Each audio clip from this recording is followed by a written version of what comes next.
శ్రీ గురుభ్యో నమ. శ్రీమాత్రే నమ. జై శ్రీమన్నారాయణ అండి.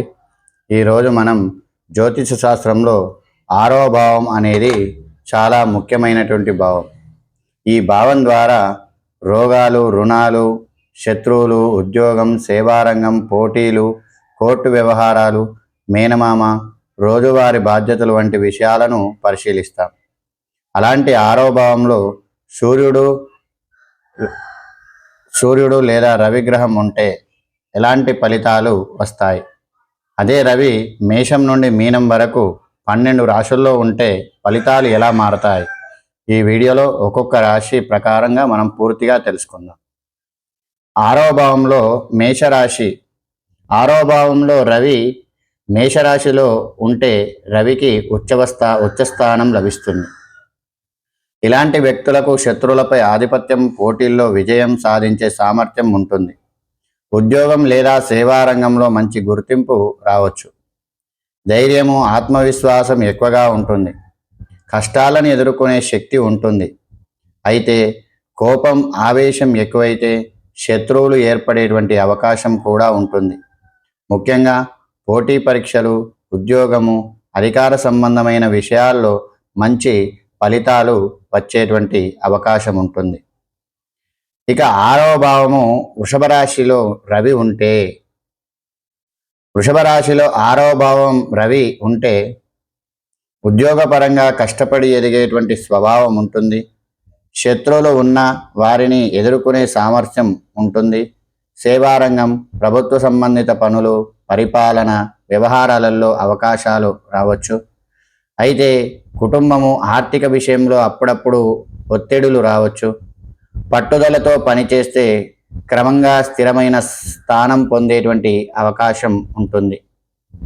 ఈ ఆరవ భావము మిథున రాశిలో రవి ఉంటే, మిథున రాశిలో ఆరవ భావాధిపతి రవి ఉంటే తెలివితేటలు, మాట తీరు, ఆలోచన శక్తి ద్వారా సమస్యలు పరిష్కరించగలుగుతారు. ఉద్యోగంలో పోటీ ఎక్కువగా ఉన్న దానికంటే ఎదుర్కొనే సామర్థ్యం ఎక్కువగా ఉంటుంది. రాత, కమ్యూనికేషన్, విద్య, పరిపాలన, సలహా వంటి రంగాల్లో అనుకూలత ఉంటుంది. వ్యతిరేకుల కంటే తెలివిగా వ్యవహరించడం వీరికి ఒక ప్రత్యేకత, గుర్తింపు అనేటువంటిది ఉంటుంది. ఇక ఆరవ భావంలో కర్కాటక రాశిలో రవి. కర్కాటక రాశిలో రవి ఉంటే ఉద్యోగము, బాధ్యతలు, కుటుంబ విషయాలు కలిసి మానసిక ఒత్తిడి కలిగించవచ్చు. అయితే కష్ట సమయంలో ధైర్యంగా నిలబడే శక్తి ఉంటుంది. ప్రభుత్వ పరిపాలన లేదా ప్రజలకు సేవ చేసే రంగాల్లో అవకాశాలు రావచ్చు. మేనమామ సంబంధంలో కొన్ని ఒడిదుడుకులు ఉండే అవకాశం ఉంటుంది. భావోద్వేగాలకు లోను కాకుండా నిర్ణయాలు తీసుకుంటే మంచి ఫలితాలు వస్తాయి. ఇక ఆరవ భావంలో సింహరాశిలో రవి. ఇది రవికి ప్రత్యేక స్వక్షేత్రం స్థానం. కాబట్టి ఆరవ భావంలో సింహరాశి రవి ఉంటే శత్రువులను ఎదుర్కొనే శక్తి బలంగా ఉంటుంది. ఉద్యోగంలో అధికార స్థానము, గౌరవము, నాయకత్వ లక్షణాలు ఉంటాయి.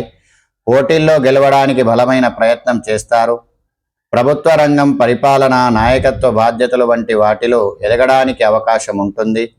అయితే అధిక గర్వం, మొండితనం తగ్గించుకోవాలి.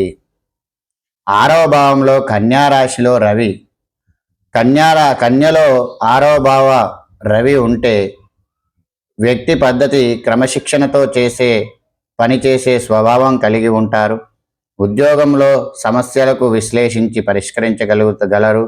వైద్యము, లెక్కలు, పరిపాలన, సేవారంగాలు, విశ్లేషణాత్మక పనుల్లో మంచి అవకాశాలు రావచ్చు. శత్రువుల విషయంలో జాగ్రత్త వ్యవహరిస్తారు. చిన్న విషయాలను ఎక్కువగా ఆలోచించడం మాత్రం తగ్గించుకోవాలి. ఇక ఆరవ భావంలో తులారాశిలో రవి. తులారాశిలో రవి నీచ స్థానంలో ఉంటాడు. కాబట్టి ఆరవ భావానికి సంబంధించిన విషయాల్లో కొన్ని ఒడిదుడుకులు రావచ్చు. ఉద్యోగంలో ఇతరులతో అభిప్రాయ భేదాలు రావచ్చు. అధికారులతో వ్యవహరించేటప్పుడు జాగ్రత్త అనేటువంటిది అవసరము. అయితే సరైన సహకారం, క్రమశిక్షణతో పనిచేసే సమస్యలను అధిగమించవచ్చు. వ్యతిరేకులతో గొడవలకు వెళ్లకుండా సమన్వయంతో వ్యవహరించడం మంచిది. ఆరవ భావంలో వృశ్చిక రాశిలో రవి. వృశ్చికంలో రవి ఉంటే పట్టుదల, ధైర్యము, రహస్యంగా వ్యూహాలు రచించే సామర్థ్యం ఉంటుంది. శత్రువులను ఎదుర్కోవడంలో వెనుకాడరు. పోటీలు, ఉద్యోగ సమస్యలు, కష్ట పరిస్థితుల్లో కూడా గెలవాలనేటువంటి పట్టుదల కలిగి ఉంటారు. అయితే కోపం, అనుమానం, ప్రతీకారం భావన ఎక్కువగా కాకుండా చూసుకోవాలి. కష్టాలను ఎదుర్కొని పైకి వచ్చే సామర్థ్యం వీరిలో ఉంటుంది. 6వ భావంలో ధనస్సు రాశిలో రవి. ధనస్సులో రవి 6వ భావ రవి ఉంటే ధర్మము, న్యాయము, జ్ఞానము వైపు ఆసక్తి ఉంటుంది. ఉద్యోగంలో బాధ్యతలు తీసుకొని పనిచేస్తారు. ప్రభుత్వ రంగం, విద్య, పరిపాలన, న్యాయ సంబంధమైన రంగాల్లో అవకాశాలు రావచ్చు.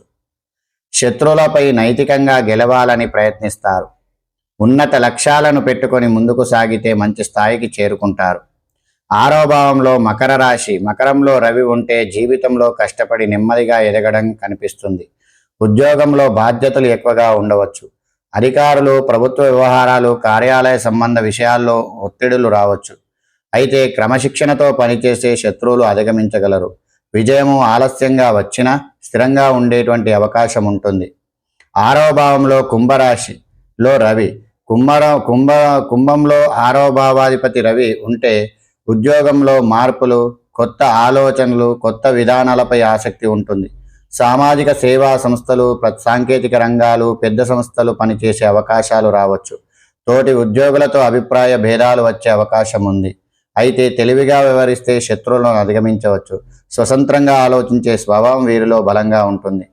6వ భావంలో మీనరాశిలో రవి. మీనరాశిలో 6వ భావ రవి ఉంటే దయ, సేవాభావం, ఆధ్యాత్మిక ఆలోచనలు ఎక్కువగా ఉండవచ్చు. ఇతరులకు సహాయం చేయాలనే మనస్తత్వం ఉంటుంది. ఉద్యోగంలో సేవారంగం, వైద్యం, ఆధ్యాత్మిక లేదా ప్రజలకు ఉపయోగపడే రంగాల వైపు ఆసక్తి ఉంటుంది. అయితే ఇతరులకు ఎక్కువగా నమ్మడం వల్ల ఇబ్బందులు రావచ్చు. స్పష్టమైన నిర్ణయాలు తీసుకొని ముందుకు సాగితే మంచి ఫలితాలు పొందవచ్చు. చూస్తే మొత్తంగా 6వ భావంలో రవి ఉండటం అనేది తప్పనిసరిగా చెడు ఫలితమే కాదు. ఎందుకంటే 6వ భావం అనేది ఉపచయ భావం కాబట్టి కాలం గడిచే కొద్దీ వ్యక్తి తన శత్రువులు, పోటీలు, ఉద్యోగ సమస్యలు, కష్టాలను ఎదుర్కొని ఎదిగేటువంటి అవకాశం ఉంటుంది.